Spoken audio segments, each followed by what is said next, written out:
Mapalad ang mga taong walang inaasahan kundi ang Diyos, sapagkat mapapabilang sila sa mga pinagaharian ng Diyos.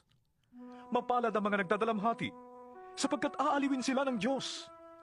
Mapalad ang mga mapagpakumbaba, sapagkat tatamuhin nila ang ipinangako ng Diyos. Mapalad ang mga nagmimithing makatupad sa kalooban ng Diyos, sapagkat ipagkakaloob ng Diyos ang kanilang minimithi. Mapalad ang mga mahabagin, sapagkat kahabagan sila ng Diyos. Mapalad ang mga may malinis na puso, sapagkat makikita nila ang Diyos.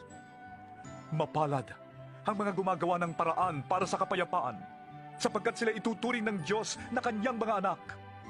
Mapalad ang mga inuusig dahil sa kanilang pagsunod sa kalooban ng Diyos, sapagkat mapapabilang sila sa mga pinaghaharian ng Diyos. Mapalad kayo kapag dahil sa akin ay nilalait kayo ng mga tao, inuusig at pinaparatang